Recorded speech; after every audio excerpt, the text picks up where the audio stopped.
보물이 되는 지식을 찾아 떠납니다. 펼쳐라 보물지도. 아니 왜 어르신들이 그런 말씀 참 많이 하십니다. 아유 세상이 정말 좋아졌다 이런 말씀 많이 하잖아요. 두 분은 세상 진짜 좋아졌네 이런 거를 어디서 좀 느끼세요? 기계적인 부분에서 스마트폰이나 인터넷 이런 게 예전보다 완전 좋아져서 네. 10년 전만 해도 얼굴 보면서 영상통화를 못 했잖아요. 집에 계시는 분과 영상통화 많이 하십니까? 매일 하는 것 같아요. 매일 해요? 네. 집에서도 영상통화로 이야기해요? 거의 잘 만날 일이 없어요. 눈 떠 있어요? 따로따로 이렇게 일을 하니까. 이렇게 알콩달콩 하시나요? 아니, 빨리 끊어. 이래야 돼. 우리 경환 씨는 어때요? 저도 사실 기술 이걸 보면서 제가 어렸을 때만 해도 안 그랬는데 막 네. 이런 것들이 제 눈으로도 보이고 지금 여러분들이 지금 TV로도 이런 고퀄리티 강의를 그리고 저희 이렇게 얼굴을 보실 수 있는 것도 엄청난 기술이 발전 덕분에 이러지 네. 않을까 생각을 합니다. 네. 좋은 점 맞겠죠? 저희 얼굴 보시는 게 좋은 점 맞겠죠? 네. 아무튼 이렇게 기술의 발전으로 참 우리 일상이 많이 바뀌었습니다. 오늘은요, 이 기술이 바꿔놓은 우리 미래 농업에 대해서 이야기를 해볼까 하는데요. 바로 선장님 모셔보도록 하겠습니다. 선장님, 나와주세요.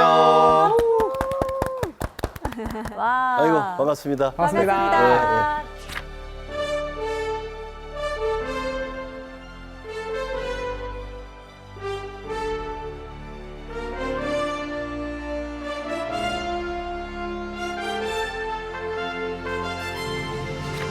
선장님, 제가 듣기로는 선장님이 이제 농업에 관해서 한 분야만 파신 지 저번 시간에 얼핏 말씀하시기를 한 40년? 40년이 넘었죠. 40년이 넘었다고 말씀하셨잖아요. 그러면 이 농업 분야에서 기술이 발전하는 그 변천사를 바로 목격을 하셨겠네요. 쭉. 그렇죠. 아주 상징적으로 말씀드리면 제가 유학할 때 네. 제가 일본에서 유학을 했는데 그때 한국과 일본의 농업 기술 격차가 한 30년 이상 난다 그랬었습니다. 그러니까 그 당시에는 많은 우리 농업인들이 일본 가서 뭔가 이렇게 배워오려고 했던 게 많았는데 지금은 일본과 한국과 일본의 농업 기술 격차가 그렇게 큰 차이가 없는 거죠. 그만큼 이제 한국의 농업 기술이 많이 발전했다고 할 수가 있는 거죠. 저기 농업도 다양한 분야가 있습니다. 우리가 관행적으로 농사 짓는 것도 있고요. 또 친환경으로 농사 짓는 것도 있고 그 모든 농업을 오늘 다 얘기할 수는 없고요. 오늘은 주제가 좀 미래 농업에 관련된 거니까 여러분들 인공지능 다 들어보셨죠? 네. 네. AI. 빅데이터 네. 들어보셨고요. 로봇도 들어보셨을 거고요.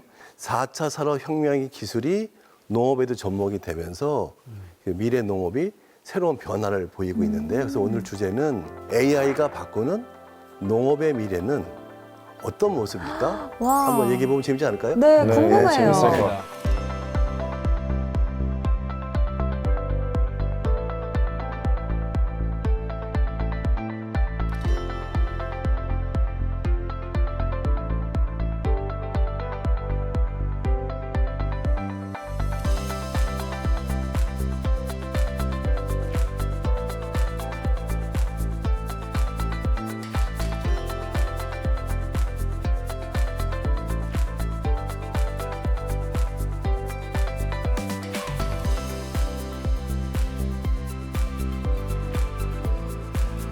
그래서 오늘 저는 이런 생각을 한번 하게 됩니다. 오늘 이렇게 좋은 기회가 만들어졌는데 한번 한국 농업의 어떤 미래의 경쟁력을 같이 고민해 보면 어떨까 하는 거죠. 지금 대한민국 농업이 처한 위치는 무엇일까? 또 하나는 우리가 정답만 추구하는 경우가 많은데 해답은 없는 걸까? 그렇죠? 그 어느 회사의 면접 시험에서요 이런 질문이 나왔답니다. 면접하러 오신 거예요. 네. 제가 면접관입니다. 네. 질문을 던지는 거죠. 긴장된다. 얼음이 녹으면 뭐가 되지요? 하고 물어봤어요. 그러면 정답은 뭘까요? 물이 되죠. 그렇죠. 네. 물했어요. 이러면 떨어지죠. 네, 떨어지죠. 근데 한 여성분이 네. 눈을 지그시 감고 있다가 네. 아, 봄이 옵니다. 그랬어요. 아하. 또 어떤 분은 아, 시냇물이 졸졸졸 다시 흐르겠네요. 그랬단 말이죠. 정답만 추구할 것이 아니라 다른 답은 없는 건지 이런 것도 한번 고민해 보는 시간 어떨까 하거든요. 그래서 먼저 이 첨단 농업, 미래 농업을 얘기하기 전에 우리가 식량 문제를 얘기 안 할 수가 없습니다. 네. 농업의 식량 문제죠. 그 우크라이나 러시아 전쟁으로 우리가 몸소 체험을 했습니다. 네. 제일 먼저 체험한 게 뭐죠? 주유비가 올라요. 물론 그렇지만 또한 물가가 오는 거죠. 네. 그 물가 중에 그 기름값도 올랐지만 밥상 물가가 막 오른 거죠. 맞습니다. 빵값이 오르고. 네. 그래서 우리가 막 체험을 했단 말이죠. 이거 네. 갑자기 막 밥상 물가가 치솟으니까 이게 뭐지 하는 거예요. 그래서 제가 한번 통계를 봤거든요. 세계 식량 농업 기구에서 매년 그 식량 가격 지수를 발표하는데 네. 세계 식량 가격 지수가 발표된 이래 작년 3월 그 전쟁이 한참 막 최고조일 때 가장 가격이 높았습니다. 그러면서 전 세계적으로 식량 위기라는 얘기가 막 나돌게 됐고요. 또 많은 언론에서 식량이 문제다 이렇게 했거든요. 여기서 우리 야구 선수들 물어보겠습니다.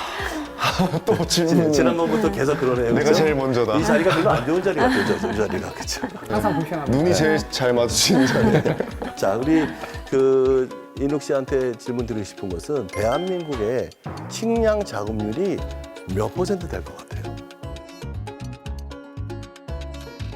50%가 안 됩니다. 50%가 안 돼요. 식량 자급률이 한 45% 되고요. 네. 고기 좋아하시죠? 고기 너무 좋아하죠. 네. 그 고기를 먹으려면 그 가축한테 사료를 먹여야 되지 않습니까? 네. 그 사료 곡물까지 다 포함한다 치면 우리나라의 곡물 자급률이 20%에 불과합니다. 아, 실질적으로. 네, 나머지 이런 곡물, 쌀을 제외한 나머지 곡물은 다 수입에 의존한다는 얘기예요. 만약에 곡물 수입이 딱 막힌다, 사료 곡물 수입이 막힌다, 고기 못 먹네요. 당장 고기를 못 먹게 되는 거예요. 그렇죠? 이 곡물 작업률이 낮은 것도 낮은 거지만 그 작업률이 계속 떨어지고 있다는 게 문제의 심각성을 더하고 있는 거죠. 보리도 작업률이 30%에 불과하고요. 밀가루, 빵 좋아하시죠? 빵은 다행히. 네, 작업률이 1%도 안 됩니다. 1%도 안 돼요? 다 수입에 다 의존하고 수입에 있네요. 의존하고 있는 거죠. 옥수수, 콩 다 수입 의존도가 매우 큽니다.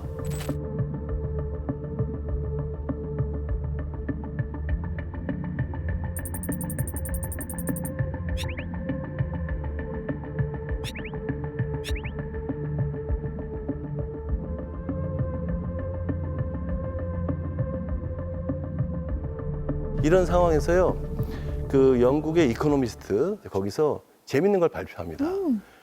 매년 네. 그 세계 식량 안보 지수를 발표합니다. 식량 안보 지수. 이건 뭐냐면 식량을 많이 생산하고 덜 생산하고가 아니라 나라별로 식량의 수급을 얼마만큼 안정적으로 그 확보하고 있는지 유사시에 식량에 대한 이런 두려움을 없게 그 제공하는지 이런 것들을 그 조사하는데요. 우리나라가 안타깝지만 OECD 아주 최하위 수준입니다. 아, 정말요? 불안정하다는. 네. 불안정하다는 얘기죠. 그 1등, 2등이 주로 아일랜드하고 싱가포르이 항상 1등, 2등이 되는데요. 그러니까 싱가포르 하면 도시국가잖아요.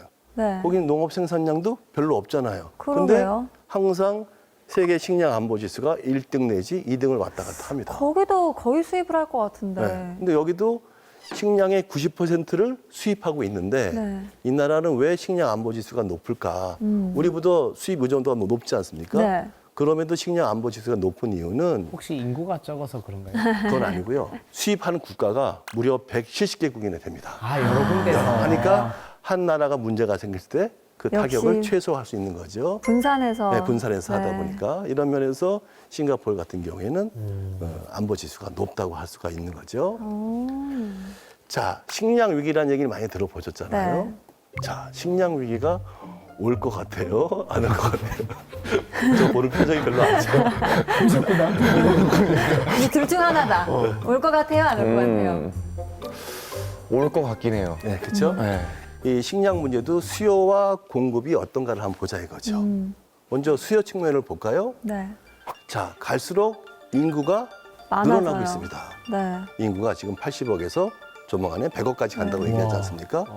인구가 는다는 얘기는 밥을 식량이 먹는 사람이 더 많이 많아진다. 는다는 얘기죠. 그 다음에 아까 고기 좋아하신다 그랬잖아요. 네. 육류 소비가 갈수록 늘어나고 있어요.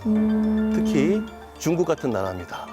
육류 소비가 그렇게 많지 않았는데 경제 수준이 올라가면서 육류 소비가 늘어나는 거예요. 고기 맛을 알아보네. 자, 여기서 재밌는 겁니다. 소고기 1kg를 먹으려면 소한테 곡물을 거의 10배 가까이 먹여야 됩니다. 한 10kg 가까이 먹여야 돼요? 왜냐면 그래야 살이 찌고 막 그러지 않겠습니까? 그렇죠. 네. 그런 차원에서 육류 소비가 늘어난다는 얘기는 그만큼 곡물 소비가 더 늘어난다는 얘기죠. 인구가 늘어나고 또 100세 시대가 되고 그렇죠? 그러면서 또 육류 소비가 늘어나니까 수요는 늘어날 수밖에 없는 거예요. 자, 그러면 공급이 거기 따라가면 문제가 없는 거죠. 네. 그렇죠? 근데 우리가 생각해요. 농지가 줄고 있을까요? 늘고 있을까요? 농지는 줄고 있을 줄고 것 있잖아요. 같아요. 뭐 도시화다, 사막화다 이런 걸로 인해서 맞아요. 전 세계적으로 농지는 네. 줄고 있어요.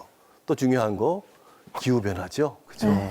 물 부족, 기후 변화 이런 것으로 인해서 공급 환경이 굉장히 나쁘다고 하는 거예요.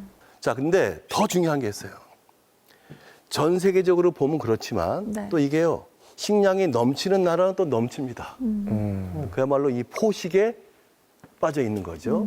또 식량이 부족한 나라는 더 부족해요. 기아에 허덕이고 있는 거예요. 불균형이 네. 그래서 지금 선생님 말씀대로 전 세계를 보면 기아에 허덕이는 나라, 포식에 빠져 있는 나라가 공존하고 있는 형태입니다. 식량의 남북 문제라고 얘기를 하는 거죠. 그러면 또 혹자는 그럴 거예요. 야, 식량이 남아도는 나라에서 부족한 나라한테 그냥 무상으로 원조를 주면 되는 거 아니야? 그럴 수 있겠죠. 네. 근데 식량은 무조건 원조 줄 수가 없어요.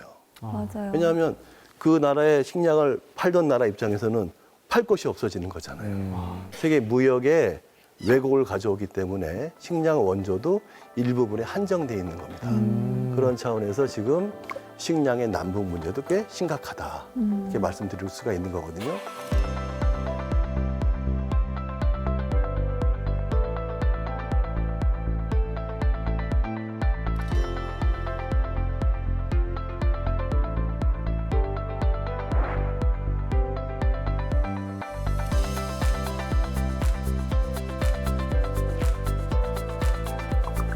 식량 안보의 저는 실탄이라고 표현하는데 실탄, 네, 중요한 게 종자입니다.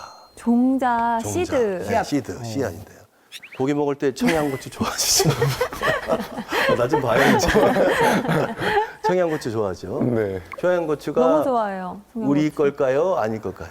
청양고추. 우리 아닐 것 같아요. 거일 우리 것 거? 같은데요. 우리 우리 거 아니에요? 거였는데 네. 지금은 아닙니다. 일본. 아닙니다. 베트남. 아니, 그 외국계에 넘어갔는데요. 근데 전에는 그게 우리나라가 개발한 건 맞아요. 네. 근데 지금은 다른 나라에 우리가 로얄티를 지불하고 있어요. 그 IMF 다 아시죠? IMF가 네. 일어나면서 한국도 당시에 꽤 큰 종자 회사라고 할 수 있죠. 이런 종묘 회사가 한 5개 정도가 있었는데요. 한 군데를 제외하고 나머지 4군데가 다 해외에 거대 종자 회사에 합병되거나 팔린 거예요. 네, 팔려버렸습니다. 아이고. 그때 청양고추도 같이 팔린 거죠. 아, 그러니까 진짜요? 여러분들은 청양고추를 먹을 때, 아, 이게 우리 로얄티가 나가고 있구나, 이렇게 생각하시면 될 것 같고요. 아까 식량, 곡물도 우리가 수입 비중이 높다고 하지 않았습니까? 네. 씨앗도 예외는 아닌 거예요. 자, 한번 제가 봤는데요. 귤, 외국산 품종이 97%를 점유하고 있고요. 포도, 배, 사과, 양파, 이 국내 농산물, 주요 농산물의 외국산 품종 점유율이 70%를 넘고 있습니다. 여기서 재밌는 겁니다. 퀴즈입니다. 파프리카 좋아하시죠? 파프리카. 파프리카는 좀 별로. 안 좋아해요? 우리 선생님한테 물어보세요. 아, 이제 넘어가게. 선생님, 파프리카 좋아하시죠? 나도 안 좋아한다. 저는 좋아합니다. 네. 파프리카 종자가 네. 같은 그램으로 무게를 봤을 때 금보다 쌀까요? 비쌀까요? 금? 금. 아, 종자를 말하는 거죠. 네, 종자. 네. 금보다 종자를 비쌀 수 있어? 말하면 네. 그 가치가 좀 더 커서 이렇게 문제를 낼 것 같아요. 그 금 7g 지금은 네. 가격이 좀 더 올랐을 텐데 네. 막 50만 원, 60만 원 되지 않습니까? 네. 똑같은 무게의 설마. 파프리카 종자가 금보다 비쌉니다. 와, 대박. 그러니까 종자가 그만큼 새로운 부가가치를 내는 그런 거죠. 또 여기서 퀴즈. 네. 씨 없는 수박 들어보셨죠? 네, 시험의 수박. 수박. 예. 누가 만드신 거예요? 우장춘. 네, 오장춘 박사님. 박사 이렇게 네. 알고 있지 않습니까? 우리가 씨 없는 수박 하면 딱 떠오르는 게 오장춘 박사인데 잘못된 겁니다. 네. 씨 없는 수박을 만드신 분은 일본의 어느 연구자고요. 우장춘 박사는 그것을 시연한 겁니다. 아, 왜 정말요? 그랬냐면 우리가 해방이 되고 나서 일본하고 국교 단절을 하지 않았습니까? 네. 국교 단절만 한 것이 아니라 종자도 단절을 했어요. 그래서 대한민국 그 당시에 엄청난 식량난의 허덕입니다. 종자가 들어와야 뭘 할 거 아니겠어요. 네. 그래서 그때 야 대한민국의 식량난을 해결할 사람 누굴까? 일본에서 공부하고 있는 우장춘 박사였습니다. 네, 그분을 한국으로 모셔오자. 그래서 우장춘 박사를 모셔왔지요. 네. 그래서 한국 원예 농업의 아버지로 불리는 사람이 됐는데 종자를 이제 막 개발해서 여러분들이 드시고 있는 김치, 네. 배추가 되겠죠. 무 맛있잖아요. 네. 당시에는 그런 배추와 무가 없었습니다. 어? 그 품종도 우장춘 박사가 개발한 거고요. 아, 진짜요? 감자도 마찬가지고 감자? 도 그렇습니다. 근데 이제 종자를 보급하는데 네. 농민 입장에서는 좀 불안하지 않겠습니까? 이거 심었는데 잘못 나오면 어떻게 되겠어요? 네. 그래서 농민들을 안심시키고 신뢰를 얻기 위해서 내가 씨 없는 수박을 보여줄게 한 거예요. 씨 없는 수박을 보여주니까 더 신뢰가 되겠죠. 네. 그러면서 이제 한국의 농민들한테 종자가 보급이 되고요. 한국 농업이 이제 발전하는 하나의 이제 디딤돌을 만드신 분인데요. 현대판 문익점이네요. 그래서 그 이후에 이제 한국도 종자에 대한 중요성을 인식하게 됐고요. 최근에는 그 골드 시드 프로젝트라고 해서 야, 종자의 새로운 부가가치 이걸 한번 내보자 해서 여러 가지 품종이 만들어지는데 향기 나는 쌀. 제가 요새 이거 먹고 있거든요. 향기가 나요, 쌀에?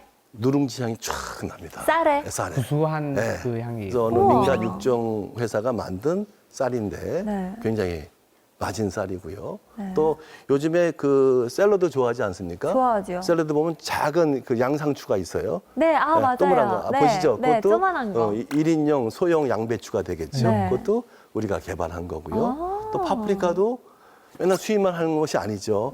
작은 건데 좀 단맛이 나는 파프리카 있어요. 그것도 우리가 이제 개발한 거고요. 네. 이런 식으로 종자에 대한 중요성도 우리가 인식을 하고 있는 거죠.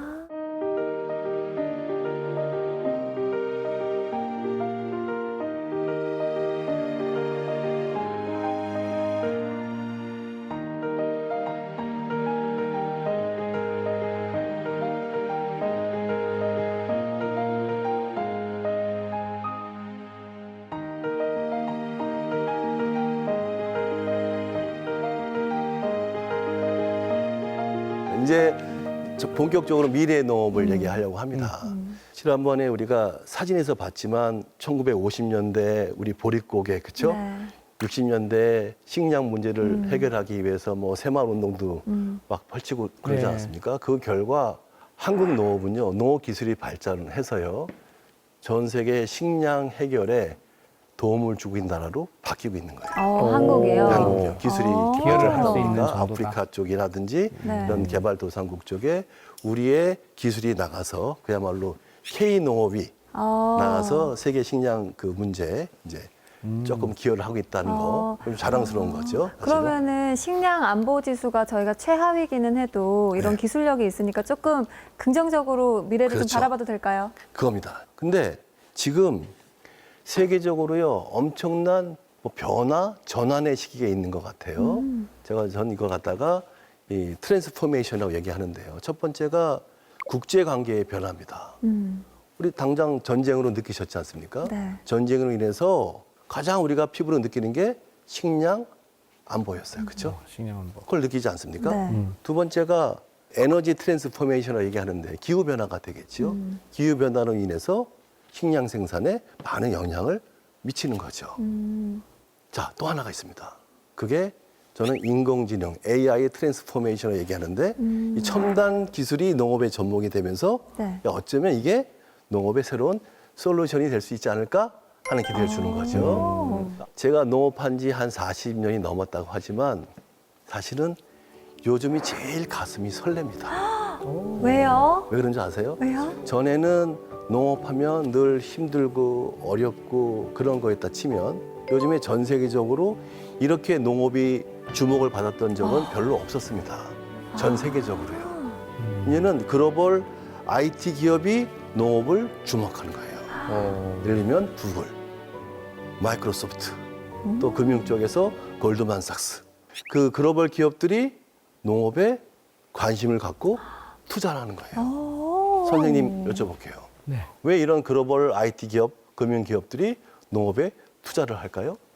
아무래도 최근 전쟁이나 이런 세계 정세 때문에 필요성을 더 느껴서 그럴까요? 그런 것도 있고요. 또 하나는 조금 거칠게 얘기할게요. 돈이 보이는 겁니다. 우리가 에그테크라고 얘기합니다. 에그테크요? 이게 뭐냐면 농업은 에그리컬처죠. 네. 여기에 테크놀로지가 결합된 거 두 개 에그테크. 합성어로 에그리컬처와 테크놀로지 합성어 에그테크라고 얘기하는 저는 거예요. 처음에 계란인 줄 알았는데. 이지지가 아니군요. 그럴 수 있죠. 그렇게 저도 처음에 에그테크 하면 계란인가 그럴 수 있어요. 근데 이제 농업 기술. 이거는 농업에 테크놀로지가 결합된 에그테크 기업들이라고 하는데 많은 글로벌 기업들이 이런 에그테크 기업에 지속적으로 투자를 하고 있는 거예요. 그 이유는 새로운 가치가 보이는 거죠. 그래서 세계 농업은요, 지금 정말 새로운 파워 게임이 시작되고 있습니다. 제가 이런 표현을 씁니다. 지금까지 경험하지 못한 스피드로, 오. 또 지금까지 경험하지 못한 새로운 규모로 이런 농업 비즈니스 모델이 만들어지고 있는 거예요. 그러니까 제가 왜 설레겠어요? 이런 큰 흐름 속에 대한민국 농업도 어깨를 나란히 할 수는 없을까? 이런 생각을 하는 거죠. 그렇죠?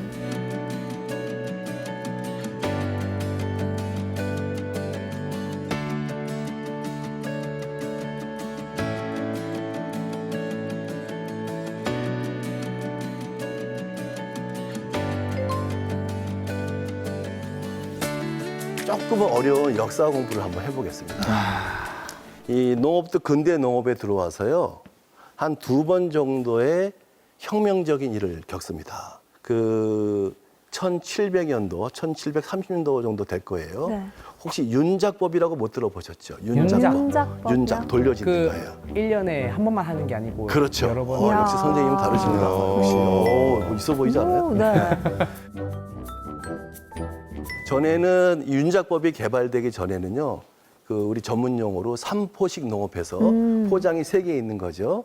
3분의 1씩을 항상 휴경을 시켰어요. 그 이유는 똑같은 걸 계속 심으면 지력이 떨어져서 생산량이 떨어지기 때문에 땅에 영양분이 네. 이제 한계가 있으니까. 한계가 있는 거니까요. 근데 3분의 1 농지를 쉬게 하니까 그만큼 생산을 못 하는 거잖아요. 네. 아깝잖아요. 네. 근데 영국에서 소위 말 돌려짓기, 윤작법이 개발되면서 땅을 놀릴 필요가 없는 거죠. 또 생산량이 증가하겠죠. 그게 근대 농업에 있어서의 사실은 혁명적인 일입니다. 그래서 그 당시에 영국이 세계 농업의 중심이 됩니다. 그러다가 1950년도 미국에서 소위 말한 다수학 품종, 품종 개량이 들어갔는데 농약과 비료를 많이 써서 생산량이 비약적으로 증가하는 다수학 품종이 전 세계에 쫙 보급이 됩니다. 우리가 대표적인 게 통일벼라고 할 수 있겠죠. 그러면서 미국은 지금까지 세계 농업의 중심이 된 거예요. 근데 지금 이런 4차 산업의 기술, 첨단 기술이 농업에 접목이 되면서 새로운 혁명적인 게 꿈틀꿈틀 거리는데 왜 흥분되겠어요? 아직 어느 나라가 주도할지 모른다는 거예요. 여기에 대한민국이 어깨를 나란히 할 수 없을까 하는 거예요. 아직 이렇다 할 1인자가 네, 없군요. 없는 거죠. 어. 농업은요, 이거 조금 죄송합니다. 좀 어려운 얘기가 나와서 네. 수학 체감의 법칙이 적용되는 산업입니다. 어렵죠. 체감. 수학 체감입니다. 무슨 수학하는 걸 얘기냐면 느낀다는 건가요? 아닙니다. 그 예를 들면 이런 거죠. 10시간 일을 하면 쌀 한 가마가 나와요. 네. 그럼 일반적으로는 20시간 하면 2가마가 나와야 되지 않습니까? 네. 농업은 안타깝게도 2배 일을 한다고 해서 생산량이 2배 나오는 게 아니라 한 1.7배밖에 안 나오는 거예요. 점점 능률이 좀 떨어지네요. 떨어지는 거예요. 수확량이 체감하면서 증가하는 거예요. 이 그래프를 보시면 이렇게 되는 거죠. 증가는 하되 그 증가 비율이 체감하는 거죠. 농업은 그런 산업이었습니다. 그럼 화학 발전하기가 사실 어려운 어려울 거죠. 수밖에 한계가 없네요. 그러니까 지금까지 농업이 그렇게 막 발전하지 못한 이유 중에 하나가 농업은 태생적으로 수학 체감의 법칙이 적용되는 산업이었어요. 좀 어렵지만 잘 한번 이해해 보세요. 근데 네. 최근에 이런 4차 산업 기술이 농업에 들어가면서 농업도 수학 체감이 아니라 수학 체증하는 산업으로 바뀌고 있다는 것이죠. 왜 많은 글로벌 IT 기업들 네. 또 금융 기업들이 농업에 투자를 할까? 그렇죠. 우리 MC께서 말씀하신 대로 뭔가 새로운 가치가 보이는 네. 거예요. 그 가치라는 게 뭘까요? 수학, 체증의 법칙이 적용된 산업으로 바뀌고 있다는 것이죠. 얻게 되는 양을 늘리기 위해서 지금 기술이나 이런 것들 때문에 이제 가치가 확 늘어날 수 그러니까 있다. 양이 늘어나기 쉽지가 않을 거예요. 네네네. 양은 한계가 있을 텐데 똑같은 오이인데 100원짜리 오이를 만들었던 것을 기능성 오이를 만든다든지 맞춤형 오이를 만들어서 100원이 아니라 200원, 300원짜리 오이가 나오는 거죠. 가치를 더 높이는 가치가 거네요. 증가되는 거죠. 이런 농업으로 바뀌고 있는 거죠. 그러다 그래서 보니까 돈이 된다고. 돈이 되는 거죠. 그렇죠.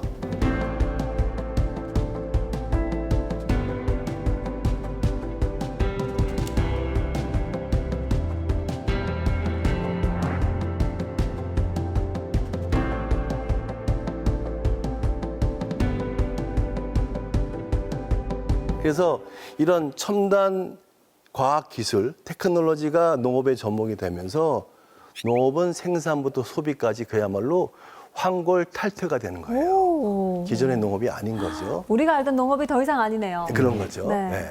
그래서 제가 한번 몇 가지 사례를 보여드릴까 합니다. 오. 참 젊은 CEO입니다. 네. 우리가 네덜란드하고 비교를 해보겠습니다. 네덜란드 우리의 농업은 유리온실이 많습니다. 그렇죠? 유리온실이 많고 한국도 많이 그거를 모방하다 하는데 과연 유리온실이 네. 한국 농업에 맞을까 하는 의문은 사실 있습니다. 아, 한국의 환경에서요? 네, 왜냐하면 지금 그 네덜란드는 여름에 우리는 뭐 35도까지 막 올라가고 그러지 않습니까? 그렇게 덥지가 않아요. 기후가 다르네요. 네. 네. 그리고 겨울에 우리 막 영하 10도 이하로 막 떨어지지 않습니까? 네. 제가 있을 때 보니까 영하로 떨어지는 날이 며칠 안 돼요. 어. 그러니까 우리보다 북쪽에 있긴 하지만 덜 덥고 덜 춥지요.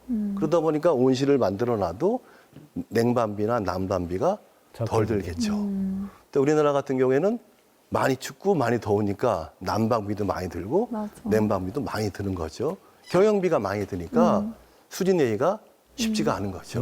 그러니까 이 네덜란드의 유리온실은 어쩌면 네덜란드에 특화된 유럽에 특화된 방식인데 그것을 우리가 그냥 도입을 해서 모방을 한다 그러면 경쟁력을 뛰어넘기가 쉽지가 않은 거죠. 그래서 저는 자 유리온실 분야에서는 한국이 네덜란드를 뛰어넘기가 만만치 않은데 네. 한국은 IT 기술이 많이 발달해 있습니다. 그렇죠. 기술력이 있죠. 네. 또 창의력이 있는 젊은 친구들이 많아요. 맞아요. 이 엔싱이 그런 겁니다. 유리온실? 그거 말고 여기는 컨테이너 하우스에 농장을 집어넣는 겁니다. 아, 우리는 유리에 실어. 네. 컨테이너 안에 네. 넣겠어. 컨테이너 하우스다 보니까 이것은 때와 장소를 안 가리는 거예요. 이 회사의 CEO의 비전이 멋있습니다. 우리는 어디서든 농사 지을 수 있다. 비록 그것이 화성일지라도 농사 짓겠다. 그 영화에서 보던 화성에서 그런 겁니다. 경작했던 네, 게 그런 건데요. 그러니까 우리가 이런 컨테이너형의 이런 스마트팜 온실은 중동 지역에도 추출이 되는 거죠. 그렇죠? 이런 차원에서 이 회사는요 매년 여러분들 CES 뒤에 나올 텐데 세계 가전 박람회가 있지 않습니까? 네. 2020년도에 이 회사 거기 출품을 했어요. 최고 혁신상을 받았고요. 와. 또 그 다음 해에도 혁신상을 2년 연거포 받은 한국의 기술력이 CES에서 농업 분야에서는 아마 처음일 겁니다. 이게 혹시 그 제가 예전에 서울에 어디 지하철에서 네. 저런 식으로 안에 지하철이 저렇게 약간 컨테이너 같은 안에다가 이렇게 네. 저 경작물을 네. 살 수 있게 이렇게 해놓은 걸 봤거든요. 네, 그게 다음번에 소개하겠습니다. 어, 다음 업체입니다. 내가 예고를 해보려고. 예고를 해줬어요. 스포. 그 보는 눈이 굉장히 그 예리하신 것 같아요. 아이고, 서울의 네. 지하철역에서 소위 말한 그 메트로 팜이 되겠죠. 네. 네. 그 회사입니다. 그 한국의 이런 인도 팜, 그 버티컬 팜 중에서는 굉장히 오래된 업체고요. 버티컬 팜이 뭔가요? 수직으로 된 농장이죠. 음. 농장이에요. 조그만 저 땅이 그림 아니고. 보이시죠? 다양한 다 자라고 있는 거죠. 엽채류가 이제 생산이 되는 이야, 거죠. 신선해 보여요. 네, 바람도 나오고요. 야, 근데 이렇게. 사실 저런 모습이 저희가 영화에서나 맞아요. 예전에는 봤는데 뭐 농작물은 다 네. 흙에서 올라오지라고 생각을 했는데 저렇게 공장 안에서 뭔가 저런 거의 조명 아래에 있는 반도체 공장 같은 네. 그렇죠. 제가 요즘에 주목하는 이 스타트업 중에 하나입니다. 그러니까 이 상상력이 대단한 거예요. 아까 제가 얘기했죠. 이런 유리온실 같은 경우에는 난방비나 냉방비가 많이 들잖아요. 네. 이 회사 CEO는 쓰지 않는 폐 터널을 착안했어요. 우리 경부고속도로를 타고 가다 보면 옥천 부근에 네. 쓰지 않는 터널이 하나 있습니다. 네. 이 CEO는 그 터널 안에서 스마트팜을 집어넣으면 겨울에는 안 춥고 여름에 안 더우니까 똑똑하다. 비용을 절감할 수 있겠구나. 또 이 회사의 기술력은 뭐냐? LED 기술에 있습니다. LED 기술이 탁월한 거죠. 상원님, 네. 딸기 좋아하시죠? 저 딸기 킬러입니다, 킬러. 키우시죠? 네. 근데 안타깝죠. 여름에는 딸기가 네. 없어요. 그렇잖아요. 네. 딸기는 저온성 식물이라 온도가 15도 이하로 내려가야 꽃이 펴서 열매가 나는데 여름에는 그러기가 쉽지가 않잖아요. 맞아요. 그렇죠? 이 회사는요. 세계에서 제일 큰 딸기 이 버티컬 팜을 만들었어요. 10층이 넘습니다. 와. 여름 딸기를 생산합니다. 아니 제가 소문으로만 들었거든요. 네. 딸기가 네. 공장에서 생산되는 딸기가 있다. 네. 실제 있었네요. 네. 어. 여기서 하고 싶은 얘기는 기술입니다. 음. 이 실내에서 딸기가 열리려면 네. 결국 누군가 수정을 해야 되지 않겠습니까? 그렇죠. 근데 인공 수정을 하면 딸기는 품질이 좀 떨어진답니다. 아. 벌이 자연 수정을 해야 되는데 문제가 뭐냐? 이 벌이 LED 파장에서 죽는답니다. 그럼 어떻게 해야 되지? 근데 이 회사의 기술력은 그 파장을 조절하고 네. 온도와 습도를 맞춰서 벌이 안 죽어요. 안에서 벌이 활동할 수 있게. 그 엄청난 기술력이죠. 그럼 저기 안에 벌이 날아다녀요. 네, 그 수정할 땐 날아다니는 거죠. 이걸 보고 제가 패자의 역설이라고 표현하는 겁니다. 하나 더 재밌는 거 보여드릴게요. 네. 이 회사의 CEO는 원래 자동차 휠 아시죠? 휠. 타이어 있는 거. 네. 이렇게 생긴 휠이죠. 네. 이 휠을 만드는 회사의 CEO십니다. 이분도 이제 연세가 드시면서 농업 쪽에 관심이 생기신 거예요. 그러면서 문득 영감이 떠오른 거죠. 이 휠 대신에 화분을 이렇게 만들어서 여기다가 작물을 키우면 되겠다는 생각을 한 거예요. 자기 알아서 돌아갈 수 있게. 돌아갈 수 있으니까. 이 휠을 도색하려면 이게 알아서 돌아가니까. 네. 그 자동차 휠 대신에 화분을 넣으면 좋겠다. 영상 한번 보시겠어요? 휠 대신에 화분인 거예요. 그렇죠? 귀여워라. 네. 여기서 다양한 작물을 키우는 거예요. 상추도 키우고. 이 엉뚱한 생각을 실제로 연결했다는 게 이런 신기합니다. 엉뚱한 상상력이 대단한 거죠. 이렇게 근데 돌아가면서 네. 뭐 어느 지점에서 물 주고 물도 주고 다 주는 거예요. 사람이 갈 필요 없이 없이요. 얘네가 오는 오면서. 거죠. 그러니까 이거 아주 잘 표현하셨어요. 그 우리가 보통 고추 하우스에 들어가려면 여름에 얼마나 덥고 네. 모기도 많고 막 그렇습니다. 네. 이 농장은 사람이 농장으로 들어가는 것이 아니라 작물이 사람한테 오는 거예요.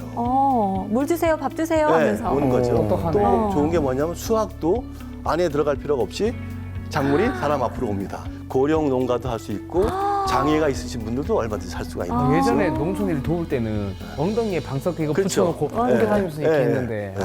창의적 발상인데요. 또 이 그 팜의 특징은 유리온실이 아니라 이런 비닐하우스에서 얼마든지 할 수 있다는 거죠. 비용이 절감이 된다는 거죠. 그런 차원에서 결국 앞으로의 이 스마트팜의 첨단 그 기술의 싸움에 중요한 것은 누가 엉뚱한 상상을 하고 그것을 실천하지 않느냐.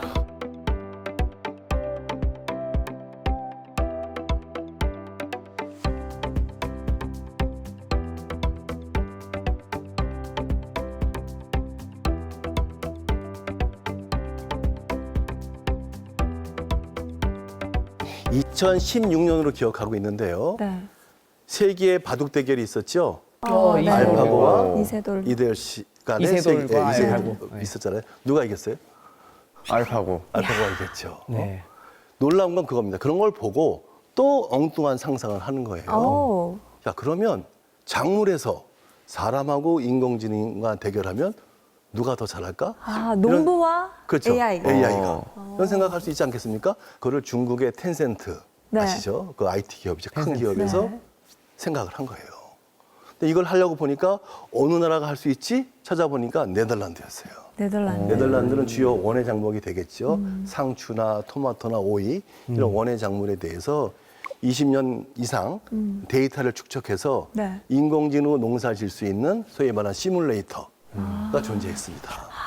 그래서 거기랑 같이 공동으로 해서 이 세계 농업 인공지능 대회를 열었습니다. 농업 인공지능 대회요. 와. 사람 농부와 인공지능 농부 간에 누가 더 잘하지 하는 거였어요. 그런 대회는 그러면 어떻게 평가하지? 기간도 엄청 오래 걸릴 거 아니에요. 맞아. 그래서 제 1회 대회 때는 전 세계에 15개의 주로 IT 기업들이 참여했어요. 마이크로소프트, 인텔, 뭐 텐센트 참여했는데 한국도 어느 대학에서 참여를 했습니다. 근데 사실 이 기업들의 이름만 들어봤을 때는 그동안의 농업이라는 것과는 굉장히 거리가 먼 기업들이네요. 그렇죠. 참 아이러니하게도. 너무 안 왜냐하면 어울린다. 인공지능이다 보니까 네. 이거 인공지능 그 알고리즘을 할 수 있는 기업이 가야 되니까 그러네. 1회 대회 때는 5위 가지고 했습니다. 오이요? 오이. 아, 귀여워. 그래서 이제 예선을 통과한 네. 그 인공지능 팀 네. 5개 팀하고 네덜란드에서 오이를 제일 잘 농사짓는 베테랑 오이 농부와 네. 똑같은 온실을 주고 오이 대결. 오이 대결을 펼쳤어요. 짠. 누가 이겼을까요? 1회 때는 농부가 이겼을 것 같아요. 저도 그러길 바랬어요. 좋나요? 근데 사람이 1회 대회 때 있었으니까. 1등이 인공지능이고요. 사람 농부가 2등을 했어요. 그래도 2등을 했네요. 2등이라도 했네. 네. 그래서 요 1등한 팀입니다. 이 마이크로소프트에 있던 팀인데요. 팀원인데 저희가 인터뷰를 한번 했습니다. 네. 당신이 우승팀의 한 사람인데 이걸 하면서 느낀 게 뭡니까? 하고 물어봤어요. 이런 얘기를 하는 거예요. 인공지능이 사람이라면 하지 않았을 의사결정을 하더라는 거예요. 근데 자기 팀 내부에서도요, 농업 전문가, 인공지능 전문가가 있었겠죠? 네. 농업 전문가 쪽에서는 지금 저 인공지능이 하라는 대로 하면 농사 망할 거다.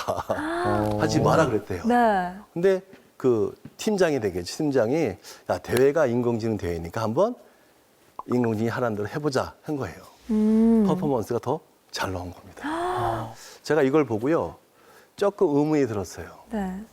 3개월 너무 짧다 이거죠. 네. 최소한 토마토처럼 네. 6개월 정도는 농사를 져야 진검승부가 되는데 마라톤 하자. 3개월 가지고는 안 된다 이런 얘기하고 막 메일도 보냈는데 네.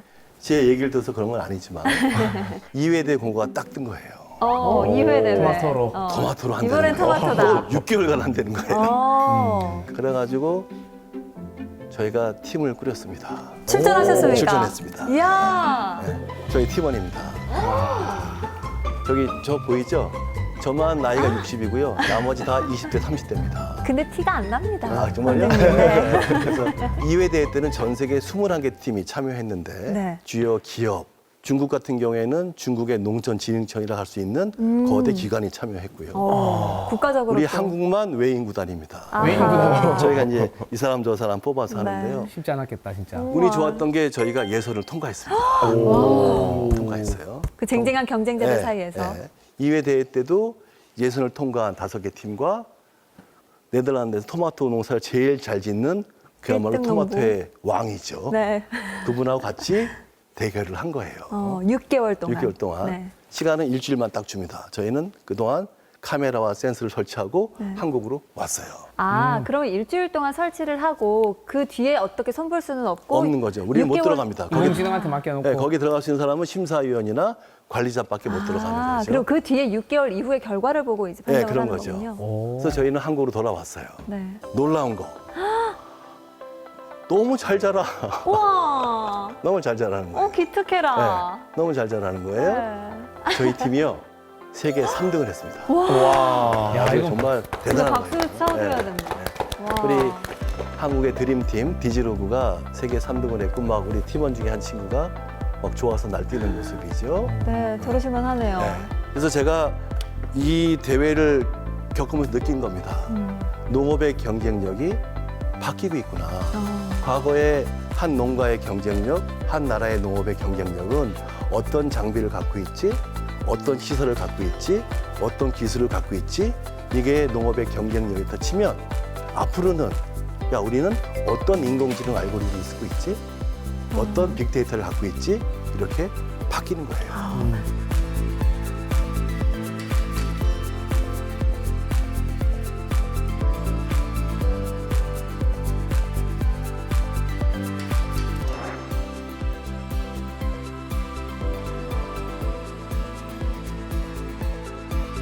이제 또 저 재밌는 얘기 해볼게요. 이렇게 이제 농사도 인공지능이 농사 짓는 시대가 뭐 100%는 아니지. 아직도 부족한 게 많지만 네. 그걸로 이제 가고 있다는 거고요. 또 하나 매년 연초가 되면 그 CES, 미국의 라스베가스가 되겠죠. 거기서 세계 가전 박람회가 열립니다.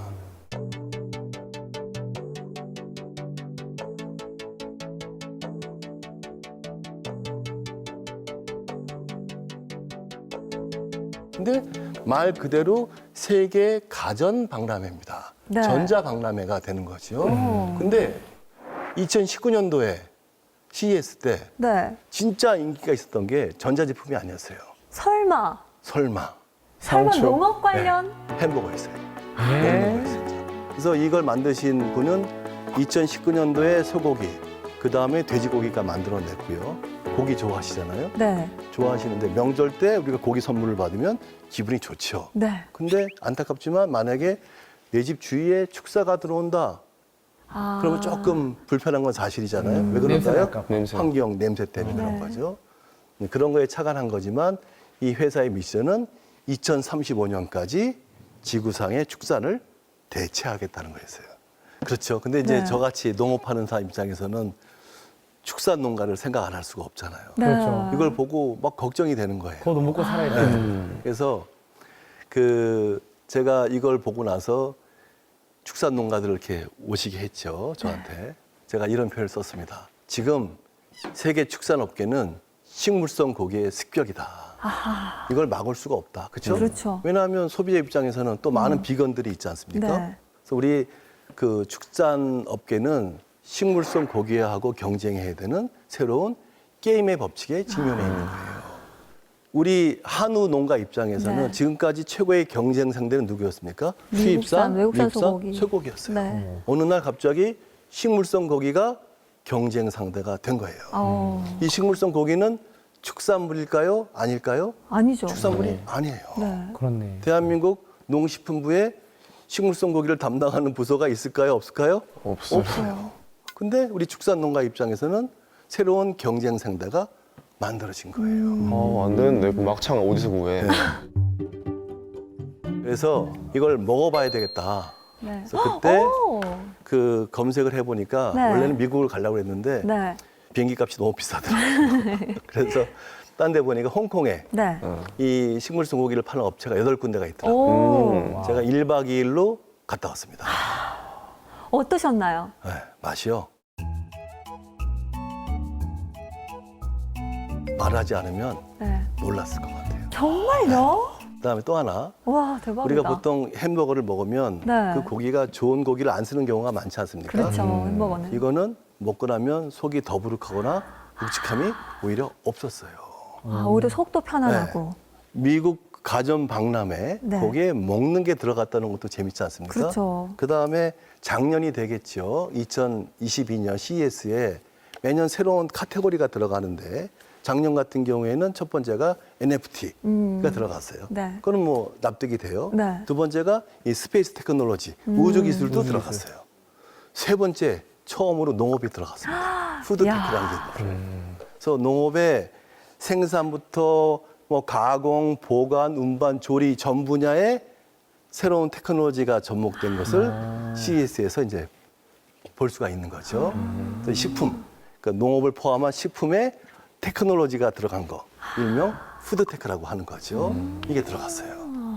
놀라운 건 올해입니다. 올해. 올해 CES의 가장 하이라이트는 기조 강연을 누가 하냐는 거였어요. 아. 기조 강연을. 그 오래된 CES의 역사 속에서요, 올해 처음으로 네. 기조 강연을 농업 기업이 했습니다. 이야. 존디어라고 하는 세계적인 농기계 회사가 우리는 앞으로 농약과 비료를 많이 쓰는 것이 아니라 장비와 데이터 혁신을 통해서 전 세계 식량 생산에 기여하겠다 하는 멋진 기조 강연을 농업 기업이 했습니다. 야, 확실히 지금 트렌드가 네. 농업이 한가운데 있네요. 네, 제가 아까 처음에 그랬죠. 농업이 트렌드가 된다. 또 이런 인공지능이 새로운 농업의 미래를 만든다 얘기하지 않습니까? 선장님 요즘 설레실만 하겠어요. 그렇죠. 설레죠. 근데 여기에 대한민국 농업이 어깨를 나란히 해야 되겠죠. 더 나가서요. 네. 메타버스 들어보셨죠? 네. 네. 메타버스. 메타버스. 메타버스 하면 우리가 번역을 할 때 가상의 세계라고 번역을 하잖아요. 그러다 보니까 많은 분들이 메타버스 하면 그거 가짜야. 아니면 아이들 게임이야 이렇게 음. 생각하는 경우가 많은데 저는 다르게 얘기를 합니다. 메타버스를 우리가 이해할 때 가상의 세계를 이해하지 말고 저는 또 다른 진짜 어나더 리얼로 우리가 이해를 해야 된다. 정말 이거는 또 다른 세계다 이렇게 이해를 하는 거죠. 자, 그래서 이 메타버스를 농업에서 활용한다 그러면 얼마나 활용할 게 많을까 하는 거예요. 그러니까요. 첫 번째, 이 메타버스 상에서 가상의 농장을 만들어내면 네. 어떨까 하는 거예요. 우리 그 잘 아는 BTS 같은 경우에 그 다이너마이트 그 네. 히트곡을 처음에 뮤직비디오 발매할 때 메타버스 공간에서 발표를 오. 했습니다. 오, 그런 그렇구나. 차원인 거죠. 이미 유명 쇼핑몰 같은 경우에는 메타버스 상에서 물건을 살 수가 있습니다. 제가 미국의 월마트 영상을 봤는데 장갑을 끼고 와인을 딱 지면 제가 19세 이상인지도 알게 되고 아. 와인의 빈티지도 나오게 되고 아. 또 우유를 살 수가 있고 우유를 샀는데 뭐라고 뜨는 줄 아세요? 뭐라고 이미 당신 냉장고에 우유가 있으니까 사지 마세요까지 나옵니다. 이런 식으로 이 농산물 판매를 가상 공간과 연결할 수 있겠죠? 더 중요한 겁니다. 이제는 농업 교육도 가상 공간에서 시키자는 거죠. 축산 같은 경우에는 축사에 들어가기가 쉽지가 않습니다. 질병 문제 때문에. 또 온실도 마찬가지예요. 이제는 그 가상에서 교육을 시켜보자는 거예요. 농업 교육을. 농업은 워낙 변수가 많습니다. 그렇죠? 온도와 또 뭐 물 이런 여러 가지 가상 변수가 많기 때문에 그것을 한번 가상화에 체험하는 건데요. 이미 농촌진흥청에서요. 메타팜이라고 하는 토마토의 가상 농장을 만들었어요. 내가 만약에 토마토 농장에 귀농하고 싶어요. 그래서 귀농해서 배우려면 시간이 많이 걸리지 네. 않습니까? 네. 귀농하기 전에 이런 메타팜을 통해서 토마토의 재배부터 중간 과정, 수확까지 한번 경험을 하고 들어간다 그러면 훨씬 더 낫겠죠. 네. 엄청난 이런 간접 거죠. 경험이. 이 농업 교육 쪽에서 한번 해보자는 거고요. 요새 경상북도나 전라남도 모든 지역에서 지역이 인구가 줄고 그렇죠? 네. 이런 고민들이 많지 않습니까? 네. 이런 것들을 타결할 수 있는 방법 중에 하나가 그런 메타버스를 활용해서 새로운 아바타들이 들어오게 되는 거죠. 그러니까 이런 거죠. 우리는 인구가 뭐 5만도 안 되지만 우리 메타버스상에 우리의 인구는 50만 명이야, 500만 명이 될 수 있는 거죠. 이런 차원에서 글로벌하게 접근할 수가 있다는 시장을 거죠. 훨씬 넓히는 거네요. 그런 거죠. 네. 예. 저는 미래 농업을 얘기할 때 네. 많은 분들이 야, 세상이 너무 빨리 바뀌어 이런 얘기 하잖아요. 저는 속도가 아니라는 거예요. 변화의 정의, 변화의 기준 자체가 바뀌는 거예요. 그리고 앞으로 제가 얘기하고 싶은 건 이겁니다. 향후 10년 후, 20년 후의 농업의 모습은요. 과거 반세기보다 훨씬 더 큰 변화가 예상이 되는 거죠. 소농들한테 어떻게 하면 이 인공지능 혜택을 줄 수 있을까? 이러려면 우리가 연구도 해야 되겠고요. 제도도 만들어야 되겠고 또 교육도 시켜야 되겠죠. 이런 차원에서 정부 차원에서의 좀 체계적인 이런 대책이 필요하다는 걸 말씀드리고요.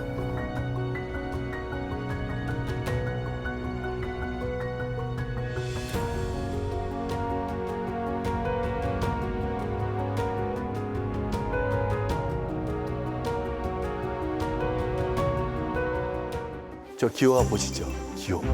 섞여 선생님. 있네요. 네. 느낌표인지 물음표인지 네. 뭐를 기호네요. 일명 물음 느낌표. 물음 느낌표. 영어로 얘기하면 인테러뱅이라고 하는 겁니다. 테러뱅. 인테러. 네. 물음 느낌표인데 물음표는 뭘까요? 항상 질문을 던지는 거예요. 이건 뭐지? 이건 어떻게 해야 되지? 질문을 던지는 거예요. 느낌표는 뭐죠? 야, 이거구나 하는 깨달음. 감탄사죠. 네. 그러니까 앞으로 우리는 늘 이런 물음 느낌표 사고를 하자는 거예요.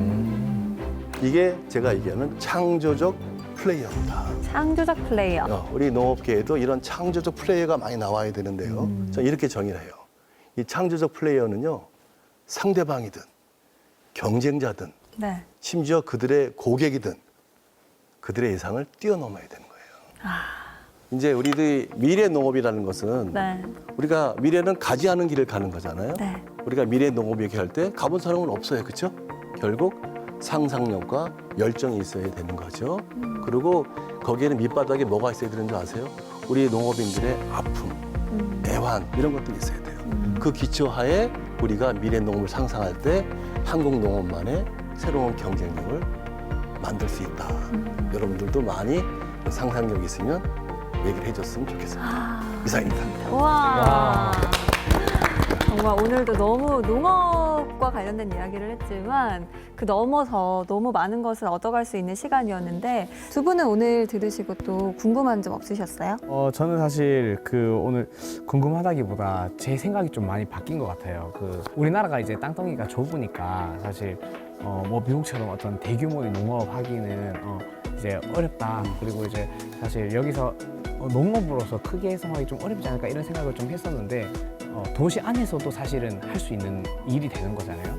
사실 젊은이들이 이쪽 일을 기피했던 이유가 힘든 것도 있지만 도시 접근성이 또 떨어질까 봐. 그렇죠. 네, 그러면 또 많은 사람들 못 만나고 결혼 못 할까 봐 막 이런 걱정도 많이 하거든요. 근데 도시에서 이런 일을 할 수 있다면 그런 걱정 없이도 정말 큰 변화가 기대를 할 수 있을 것 같습니다. 네. 기대됩니다. 자, 그러면 이제 강의를 마무리를 해보면서 선장님께서 오늘의 강의 멋있게 한마디로 딱 정의를 해주시죠. 네, 여기서 마지막 한번 또 드리고 싶은 말씀이 네. 오늘은 미래 농업이잖아요. 네. 제가 이 보랏빛 청사진으로 말씀드린 것 같은데 여전히 국내 농업 현실은 많이 힘든 게 사실입니다. 고령 농가들, 어려운 농민들. 제가 지난 시간에 초나 울지 마라는 네. 시 읽어드린 적 초나 울지 기억나시죠? 마. 네. 아직도 대한민국 농업은 초나 울지 마라. 그렇지만 우리가 언제까지 그럴 거냐, 그렇죠? 촌이 웃는다로 바꿔야 되겠죠. 그러려면 우리 다양한 지혜가 나오고 노력을 해야 될 텐데 그런 차원에서 이 미래 농업만큼은 한국 농업이 세계 농업과 어깨를 나란히 했으면 좋겠다. 그런 차원에서 오늘의 한마디로 얘기한다면 이겁니다. 한국 농업의 미래, 디지털 강선홍이 답입니다. 디지털 강선홍이 답이다. 네.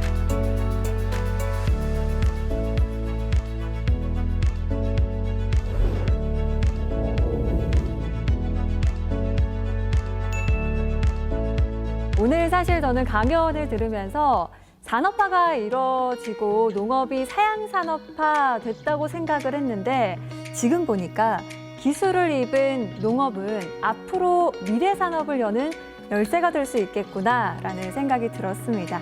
오늘 이렇게 뜻깊은 강연 지식도감 마무리를 해보고요. 다음 주에도 한번 기대해 보도록 하겠습니다. 함께 외치면서 끝내볼까요? 다음 주에도 찾아라 보물지도.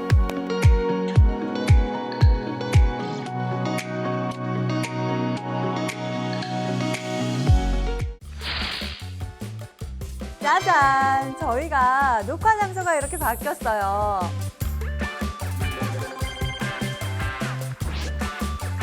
우리 곁에 더 가까이 있는 재밌는 내용이 뭐가 있을까?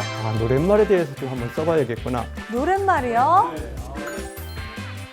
유행가, 남자 가수가 많을 것 같습니다. 그런 노래 있어요. 바람남 남자, 스페이스 A.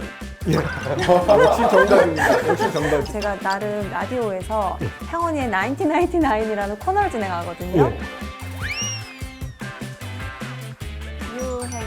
유행가 신나는 노래 I love you 사랑한다는 그 말밖에는